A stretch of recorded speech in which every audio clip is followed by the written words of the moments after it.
Good morning everyone. Welcome to TS Andhar School. Myself Swati Mahavar. Today we start history of class 9th. We start with chapter number 2, Socialism in Europe and the Russian Revolution. Last previous जितने भी videos हमने देखे, last part जो था हमारा वो 9th part था. Now today we start with the 10th part of this chapter. 10th part के अंदर हम पढ़ेंगे पेज नंबर 40. पेज नंबर 40 से पहले हम पढ़ चुके हैं. Now come to page number 40. The new topic 4.1 the civil war. Come to this page all of you. इसके आगे का आप लोग पढ़ चुके हैं और इस चैप्टर को बहुत अच्छे से समझना, because this chapter is little bit tough. ठीक है, सभी पार्ट्स बहुत अच्छे से आप पढ़ेंगे. नहीं समझ आता है, वीडियोस को वापस से फॉरवर्ड करके बैकवर्ड करके आप उसको वापस से रीड करो, वापस से लिसन करो और एक कहानी की तरह इसको समझोगे तो ये चैप्टर बहुत जल्दी आपको समझ में आ जाएगा कि पहले क्या हुआ था, फिर इस डेट के बाद क्या हुआ, फिर उस कंट्री का क्या कंडीशन था, कौन वहाँ का गवर्नमेंट था, किसको हटाया गया, किस तरीके से हटाया गया. तो ये सारी चीज़ें आप बहुत अच्छे से रीड करना. Clear. Now we start with 4.1 the civil war. When the Bolsheviks ordered land distribution, the Russian army began to break up. अब बॉल्शेविक्स के बारे में हमने पढ़ा था कि बॉल्शेविक्स क्या थे, सोशलिस्ट के उस पे बिहाफ पे वो काम करते थे. सोशलिस्ट का थॉट लेकर वो चलते थे. सोशलिस्ट यानी कि सभी लोगों के लिए सारी चीज़ें अवेलेबल कराना सोसाइटी के अंदर.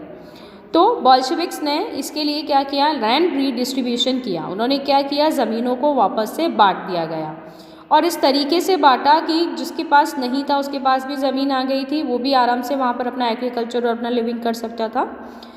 तो Russian army began to break up. और ये जो उन्होंने ऑर्डर निकाला था लैंड डिस्ट्रीब्यूशन का, उसको रशियन आर्मी ने क्या कर दिया, तोड़ दिया. वॉर का हम बात कर रहे हैं इसके अंदर. सिविल वॉर तो हम ये देखेंगे किस तरीके से ये सिविल वॉर हुआ था. Soldiers mostly peasants wished to go home for the redistribution and deserted.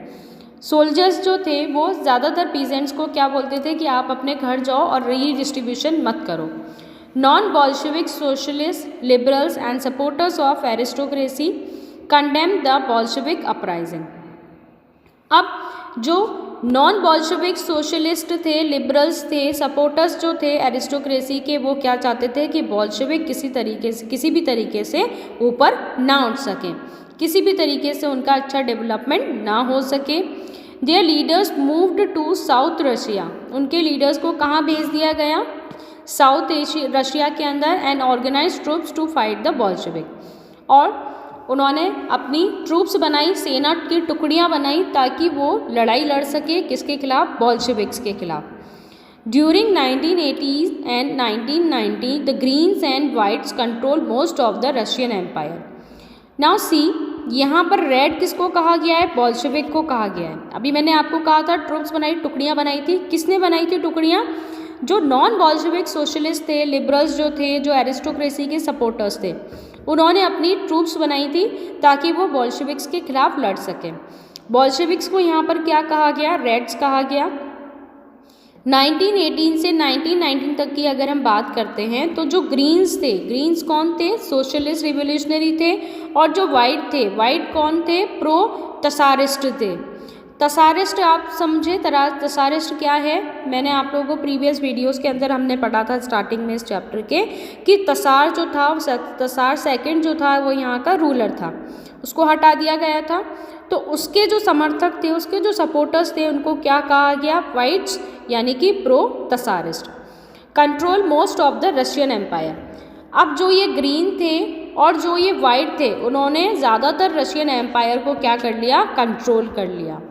They were backed by French, American, British and Japanese troops, all those forces who were worried at the growth of socialism in Russia. All these troops and Bolsheviks fought a civil war. Looting, banditry and famine became common.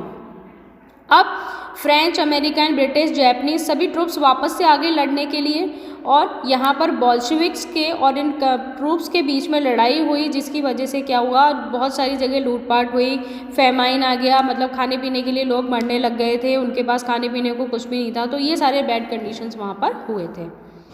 Now supporters of private property among whites took harsh steps with peasants who had seize land.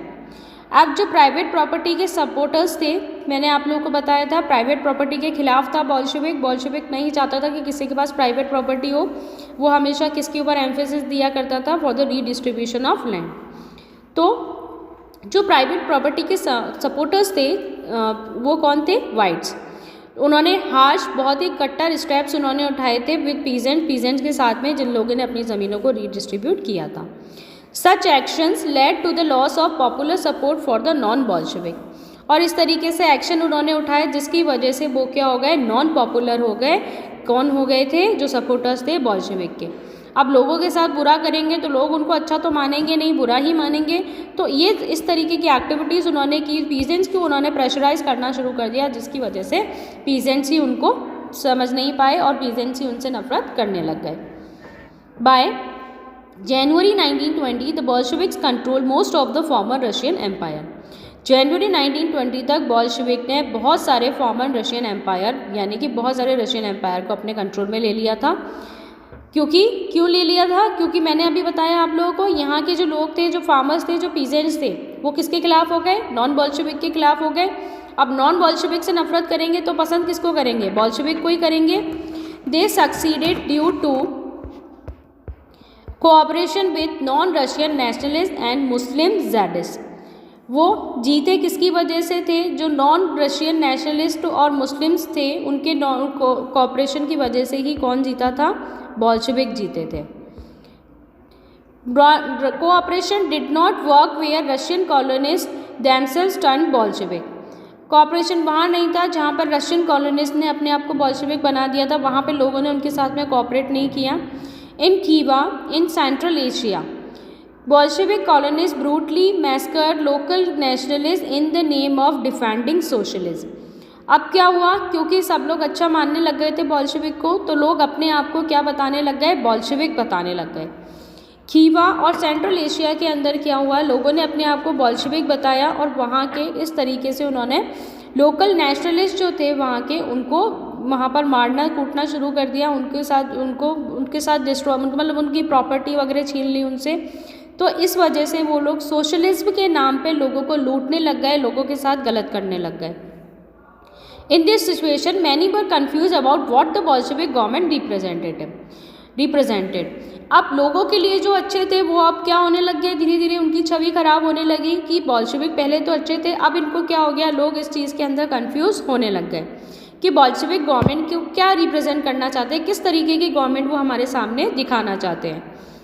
Partly to remedy this, most non-Russian nationalists were given political autonomy in the Soviet Union। अब ये सारी चीज़ें देखते हुए non Russian nationalist जो थे उनको क्या नाम दे दिया गया? पॉलिटिकल ऑटोनॉमी उन्होंने बना ली। किसके अंदर? सोवियत यूनियन के अंदर। Soviet Union USSR। The state the Bolshevik created from the Russian empire in December 1922। और सोवियत यूनियन का जो स्टेट था वो किसने बनाया था? बॉल्शेविक ने बनाया था, रशियन एम्पायर में से निकाल करके। कब? 1922 के अंदर। But since this was combined with unpopular policies that the Bolshevik force the local government to follow. लेकिन यहाँ पर भी यही हो रहा था, वो अनपॉपुलर पॉलिसी, यानी कि वो इस तरीके की पॉलिसीज़ बनाते थे जिसकी वजह से लोगों के सामने उनकी छवि खराब हो गई थी, लोग उनको पसंद करना बंद कर दिया लोगों ने। जैसे कि harsh discouragement of nomadism, attempts to win over different nationalists were only party successful। Discouragement करने लग गए, एनकरेज करना, या एनकरेज करने का अपोजिट डिस्करेजमेंट, कि उनको जो नोमैडिज्म थे, नोमैडिज्म कौन होते हैं? जो चरवाहे होते हैं, जो अपने एनिमल्स को चराने के लिए लेके जाते हैं जंगलों के अंदर, तो उनको उन्होंने प्रेशराइज करना शुरू कर दिया था बॉल्शेविक्स ने, जिसकी वजह से उनको लोगों के सामने वो क्या हो गए? बुरे हो गए थे, लोगों को उनको पसंद नहीं करते थे। और अब उनका जो मेन मोटिव जो हो गया था वो सिर्फ क्या हो गया था कि हमें बस किसी भी तरीके से हमारी पार्टी जीतना है और हमारी पार्टी को सक्सेसफुल बनाना है। लोगों के अच्छे बुरे से उनको कोई भी मतलब नहीं रहा। Now come to the next 4.2 making a socialist society. किस तरीके से सोशलिस्ट सोसाइटी अब बनी थी? During the civil war the Bolsheviks kept industrialist and banks nationalise. Civil war के टाइम पे बॉल्शेविक्स ने क्या किया? इंडस्ट्रीज़ बनाए, बैंक्स को और इंडस्ट्रीज़ को क्या कर दिया? नेशनलाइज कर दिया। They permitted peasants to cultivate the land that had been socialist. उन्होंने पीजेंट्स को मना कर दिया कि आप उस ज़मीन के ऊपर खेतीबाड़ी नहीं करोगे जो सोशलाइज्ड हो चुकी है, यानी कि जो लोगों को बांट दी गई है। Bolsheviks used confiscated land to demonstrate what collective work could be. बॉल्शेविक्स जो थे उन्होंने क्या करा, ज़मीन को उस तरीके से काम में लिया कि वहाँ पे कलेक्टिवली वर्क किया जा सके, लोग मिल कर के वहाँ पर काम कर सकें। A process of centralise planning was introduce. नया एक सिस्टम चलाया गया सेंट्रलाइज प्लानिंग का। सेंट्रलाइज प्लानिंग यानी कि मेन पावर्स किसके हाथ में आ जाएगी, सेंट्रल के हाथ में आ जाएगी, जिसको हम क्या बोलते हैं, central government, union government. Officials assess how the economy could work and set targets for a 5-year period. अब उन्होंने क्या किया, टारगेट फिक्स करना शुरू कर दिया ऑफिसर्स ने कि हमारे आने वाले सालों के अंदर क्या टारगेट होंगे, क्या हमें अचीव करना है। और ये सारे टारगेट्स उन्होंने किसके अंदर रखे थे, 5-year पीरियड, यानी कि टर्म कितना रखा था, 5 years का, कि 5 सालों के अंदर हमें ये सारे टारगेट्स फुलफिल करने हैं। The government fixed all prices to promote industrial growth during the first 2 plans. अब गवर्नमेंट ने क्या किया, प्लान्स बना दिए थे, 5-5 साल की प्लानिंग, 5-year प्लानिंग्स गवर्नमेंट ने करना शुरू कर दिया था। और पहले के तो 2 प्लान थे, वो 2 प्लान्स के अंदर क्या था, सिर्फ इंडस्ट्रियल ग्रोथ की, कैसे हमें हमारे इंडस्ट्रीज़ का ग्रोथ करना है। इसी तरीके के 5-year प्लान्स हमारे इंडिया में भी चलती है, हर 5 साल के अंदर प्लानिंग होती है और हर 5 साल के अंदर सेट किया जाता है कि किस सेक्टर के अंदर कितना इंप्रूवमेंट होगा, किस सेक्टर के अंदर कितना पैसा लगाया जाएगा, कहाँ कितना एक्सपेंडिचर होगा, ये सारी चीज़ें पहले से फिक्स कर दी जाती है।